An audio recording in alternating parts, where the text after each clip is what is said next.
जों दिनै रौ रोथोननि न'आव थांनायनि जाहोनानो जाहैबाय जेनेबा जोंनो रौ रोथोना 3 बोसोर सिगांहाय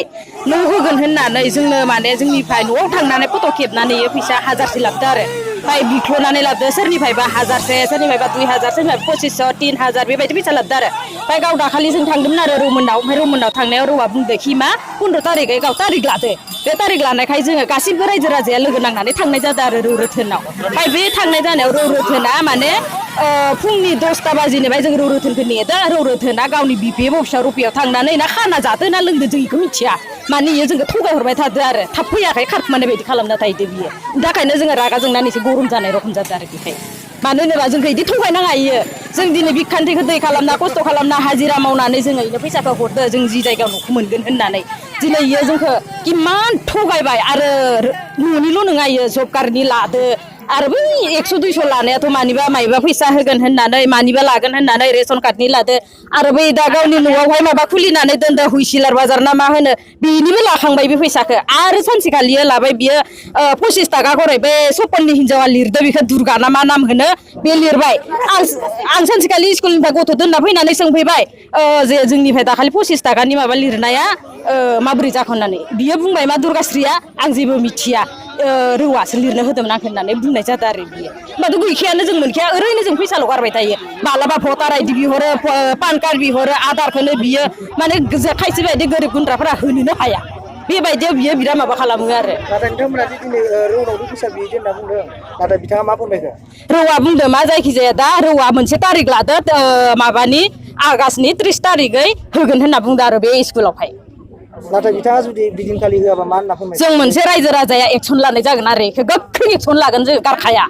मानो होनोबा जोङो दिनै गावनि बिदा असे दैमालु सार लोगोसे बलेन आदा बिसोरो गावसोरनो सहि दलिनाव सहि होखादो आरो कागजावहाय लिरनानै होखादो आरो बियो बे दिनखालि जों होआबाथाय रायजो राजाया लोगो नांनानै जों मोनसे एक्सन लागोन आरो बेखौ गारखाया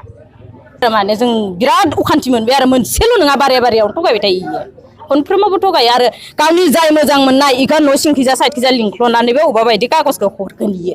ओमफ्राय नों आं बायदि मानसिखौ खायसे बायदिखौ खाथिरखौनो खालामा बेबायदि खालामो आरो इनिबो जों अखान्थिखा बेसेबांथा गामिनि इसोरो गामियाथ' जेनेबा जोंनि माबायाव रुपय भिसिडिसि आन्दाराव बेसेबां गामि गोग्लैयो बिनिनो लादो आरो 12ता ना ओरैहाय 10ता ओरै गामि थायो आरो बेनिनो लादो आरो 1000 1500 2500 3000 बेबायदि लायाखैथ' लायाखै सोरनिखौबा थाइसेबो लाखायाखै एकखौ लाखायाखै ओमफ्राय जोंनिफ्राय लादो आरो बेवहाय जाथाय जानायनि कारना जाहैबाय थांनाय जिखिनि बियो थांनाय समफोरावहाय फैसा होनो एडिसनेल आइडि खालामगोन होननानैहाय फैसा लादोंमोन 3 बोसोरनि सिगां बेखौहाय 15 तारिखै होगोन होननानैहाय रौ रोथोनाहाय रायजोफोर सिगाङाव बुंदोंमोन बेनि लेखा जोङो रौ रोथोनाव थांनानैहाय बे फैसाखौ बिहैनाय जादोंमोन बिथाङा बेवहायदि गोबां गेंग्रें उरुं नांलाय खमलाय जानायखौ जों नुनो मोन्दों मानि थाखाय जादोंमोन होननानै फोरमायो बेवहाय पलिटिकेलि बिपिएफनि जिखिनि इनभल्भ दं मानो होनना बुङोब्ला रौ रोथोना जुदि हारसिंल' फैसा जानायमोनब्ला बिथांमोना नांलायनो गोनां बा रौजों सरजाबनो गोनां जानाय नङामोन बेखौ आं सानो बिथाङा जिखिनि डेट लादोंमोन सिगाङो 15 तारिखआव बिथाङा होनो हायाखिसै बेनि थाखाय दिनैनि दावराव दावसि एसे जानो गोनां जादों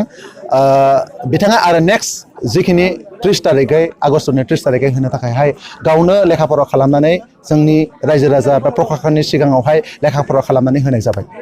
बेसेबांसो फैसा लादों बिथाङा सासे मानसिनिफ्राय 3000 2000 1500 बेफोरबायदि 700 न'खरनि फैसा लानाय जादों मा गामिनि लादों होनना फोरमायो जोङो लिस्ट मोननाय बायदिब्ला जोंनि रुपय भिसिडिसिनि आन्दाराव जेसेबां दङ बेखौ लानाय जादों